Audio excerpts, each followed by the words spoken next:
वालेकुम दोस्तों, कहिड़ा हाल आहिनि तव्हांजा? ठीकु आहियो? उमेदु आहे तव्हां बिल्कुलु ठीकु ठाक हूंदा। दोस्तों, हमेशह जीअं अव्हां सां खोड़ सारियूं ॻाल्हियूं कबियूं आहिनि ऐं उन्हनि ॻाल्हियुनि जो को न को मक़सदु ज़रूरु हूंदो आहे। ऐं अॼु अव्हां सां असां पंहिंजो हिकिड़ो एक्सपीरियंस शेयर करे रहिया आहियूं, हिकिड़ो तजुर्बो शेयर करे रहिया आहियूं। यकीनन इन तजुर्बे मां अव्हां बि गुज़रिया हूंदव, अव्हां जी ज़िंदगीअ में बि इहे लम्हा ज़रूरु गुज़रिया हूंदा। सभ खां पहिरियां अव्हां सभिनी खे गुज़ारिश आहे त असांजे यूट्यूब चैनल खे सब्सक्राइब करे वठो ऐं घंटीअ जे बटन खे ज़रूरु दॿाइजो ताकी अव्हां वटि असांजी हर वीडियो बआसानी पहुची सघे। दोस्तो, अॼु मां जंहिं ॻाल्हि जो ज़िक्र अव्हां सां करे रहियो आहियां, उहा ॻाल्हि अव्हां खे यकीनन वणंदी ऐं अहिड़ियूं शयूं अव्हां जी ज़िंदगीअ मां बि गुज़रियूं हूंदियूं, अहिड़ियूं शयूं अव्हां जे निगाहुनि जे साम्हूं बि गुज़रियूं हूंदियूं। तव्हां खां हिकिड़ो सुवालु पुछां थो त छा कॾहिं ईअं अव्हां सां थियो आहे त अव्हां सफ़र ते निकिता हुजो, अव्हां काॾे वञी रहिया हुजो, अव्हां पंहिंजे कम सां वञी रहिया हुजो ऐं को अहिड़ो शख़्स जंहिं अव्हां खे हथु ॾिनो हुजे, अव्हां पंहिंजो मोटरसाइकिल न रोकियो हुजे, अव्हां पंहिंजी गाॾी न रोकी हुजे उनखे खणण लाइ। छा कॾहिं अव्हां सां ईअं थियो आहे? जेकॾहिं थियो आहे अव्हां सां त कमेंट्स बॉक्स में मूंखे ज़रूरु ॿुधाइजो त अव्हां सां बि इहो थियो आहे।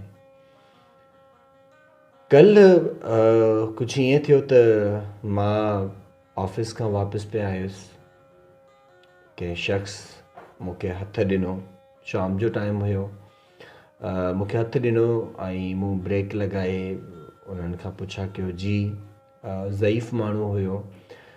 उन मूंखे चयो त पुट मूंखे बि खयूं हलो तव्हां। ऐं मूं चयो जी चाचा वेहो तव्हांखे मां खयूं थो हलां।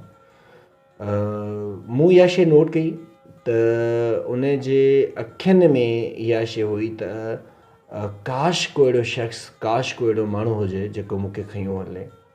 ऐं मूं जॾहिं उनखे खयों त उन दुआउनि जा खोड़ सारा अंबार ॾिना, खोड़ सारियूं दुआऊं ॾिनियूं, खोड़ सारो प्यारु ॾिनो। ऐं मूंखे वञिणो त हिकु तरफ़ हुयो, पर मूं पुछा कई त चाचा तव्हां काॾे वेंदव? उन्हनि मूंखे ॿुधायो त मां फ़िलां जाइ ते वेंदुसि। त पोइ मूं पंहिंजो रूट तब्दील करे वरितो। हालांकि 4 किलोमीटरनि जो फ़ासिलो हुयो, मूं पंहिंजो रूट तब्दील करे वरितो। 4 किलोमीटर जे फ़ासिले तां मां 6-7 किलोमीटर जे फ़ासिले ते हलियो वियुसि। बहरहाल मूं चाचे खे उन जी मंज़िल ताईं, उन जे घर ताईं, हू जिते वञी रहियो हुयो, उन्हनि खे मूं हुते ड्रॉप करे वरितो। जॾहिं मूं ड्रॉप कयो त उन मूंखां पुछियो त तव्हां किथां जा आहियो? मूं उन्हनि खे कंप्लीट डिटेल ॿुधाई त मां किथां जो आहियां। हुननि ॾाढे प्यार मां, पंहिंजाइप मां मूंखे चयो त अचु मूं वटि चांहि हली पी। मूं जवाबु ॾिनो ख़ैरु, छो त मूंखे वञिणो हुयो। मूं चयो चाचा फ़िलहालु त मां वञा थो। त हुन मूंखे इहा ॻाल्हि ॿुधाई त पुट अॼोको दौरु अहिड़ो आहे, जेकॾहिं को कंहिंखे हथु ॾिए थो त मूंखे खयूं हल, उहो माण्हू उनखे नाहे खणंदो। रब थो ॼाणे छा उनजी ॻाल्हि ज़हन में हूंदी आहे, छा नाहे हूंदी। पर मूं जॾहिं तव्हांखे रोकियो, तव्हां रुकियव ऐं मूंखे वरी उन पंहिंजी जाइ ते छॾे आयव जिते मूंखे वञिणो हुयो। अलाए कहिड़ो तव्हांजो रूट हुयो, अलाए काॾे तव्हां वञी रहिया हुया, बहरहाल तव्हां मूंखे ड्रॉप कयो। ख़ैरु, ॻाल्हि खे मुख़्तसिर कयूं था त उन जी ख़ुशी तमामु प्यारी हुई। उन जे चहिरे ते जेको सुकून मूंखे मिली रहियो हुयो, जेका दुआ मूंखे महसूसु थी रही हुई, ॾाढी प्यारी हुई। ऐं मुंहिंजो दिलि ॾाढो मतिलबु सुकून में अची वियो त मूं हुन चाचे जी मदद कई। तव्हां जेकॾहिं कंहिंखे इग्नोर कंदा हूंदव त उन जे दिलि मां छा गुज़रंदो हूंदो, मूं इन खे बि महसूसु कयो। अच्छा, मज़ेदार ॻाल्हि मां तव्हांखे इहा ॿुधायां त मां जॾहिं वापसि घरु आयुसि, घरु मोटरसाइकिल बीहारी ऐं मां इहो ई तजुर्बो करण लाइ ॿाहिरि निकितुसि। मूं सोचियो त अॼु ॾिसूं था त मूंखे को पुॼाए थो। मां ॿाहिरि निकितुसि ऐं 1 किलोमीटर मुसलसिल मां हलंदो रहियुसि। मूं 2-3 बाइकनि खे हथु ॾिनो, हिकु अधु कार खे हथु ॾिनो ऐं उन खां पोइ हिकिड़ी साइकिल खे बि मूं हथु ॾिनो।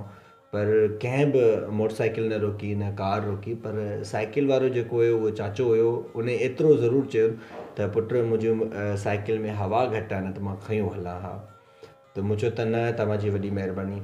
मूंखे ॾाढो ॾुखु थियो, ॾाढी तकलीफ़ पहुती त हिन मुआशिरे में, हिन समाज में अहिड़ा बि माण्हू मौजूदु हूंदा आहिनि जेके हुननि वटि कुझु बि न आहे हूंदो, हालांकि बेरोज़गारी तमामु घणी आहे असांजे मुल्क में, इहा अवां सभिनी खे ख़बर आहे। मास्टर्स कयूं जेके माण्हू वेठा आहिनि उहे बि उते ई वेठा आहिनि, मतिलबु कुझु नथा करे सघनि, उन्हनि खे को रोज़गार कोन्हे। ऐं ज़ाहिरी ॻाल्हि आहे, जेको जंहिं मुल्क में रोज़गार न हुजे, जंहिं मुल्क में नौकरियूं न मिलनि, उन मुल्क में कहिड़ा हालात हूंदा, इहे अवां सभिनी जे साम्हूं आहिनि, मुंहिंजे साम्हूं आहिनि।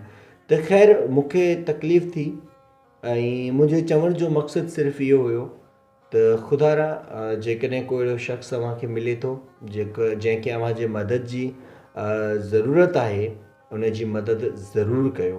हालांकि उन्हनि खे इग्नोर न कयो। अलाए कहिड़े वक़्तु अलाह पाक ताईं उन जी दाह हली वञे, ऐं थी सघे थो त अहिड़े हवाले सां अलाह पाक अव्हांखे आज़माईंदो हुजे त मूं पंहिंजे बाने खे हिन नेमत सां नवाज़ियो आहे, मुंहिंजो बानो मुंहिंजे माण्हुनि लाइ छा थो सोचे।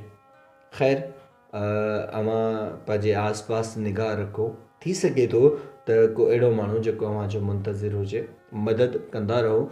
मदद करणु अलाह पाक जी सिफ़त में हूंदो आहे। इंसान न त को सिधी ॻाल्हि आहे, ऐबदार गुनहगार माण्हू आहियूं, ऐं असां को वली पैगंबर न आहियूं त अलाह पाक असांजी डायरेक्ट अची मदद कंदो। वसाइल हूंदा आहिनि, उन्हनि वसाइलनि जे ज़रिए अलाह पाक असांजी मदद कंदो रहंदो आहे। ग़ैबी हालात जे हवाले सां अलाह पाक असांजी मदद कंदो रहंदो आहे। ख़ैर, अॼोकी ॻाल्हि सिर्फ़ु इहा हुई। ॿियनि जी मदद करण में जेको सुकून आहे न, शायदि तॾहिं ई महसूसु थींदो आहे अव्हांखे जॾहिं तव्हां ॿियनि जी मदद कंदव। दोस्तो, अॼोकी इहा ख़ूबसूरत ॻाल्हि अव्हां ते पुगी। उमेदु आहे तव्हांखे पसंदि आई हूंदी, ऐं जेकॾहिं इहा ख़ूबसूरत ॻाल्हि, ख़ूबसूरत एक्सपीरियंस अव्हां सां जेको शेयर कयो, जेकॾहिं अव्हांखे पसंदि आयो आहे त असांजे हिन वीडियो खे लाइक शेयर ज़रूरु कजो, ऐं गॾोगॾु कमेंट्स बॉक्स में बि असांखे ॿुधाइजो त असांजा वीचार, असांजूं ॻाल्हियूं, असांजो ख़्यालु अव्हांखे कीअं लॻो।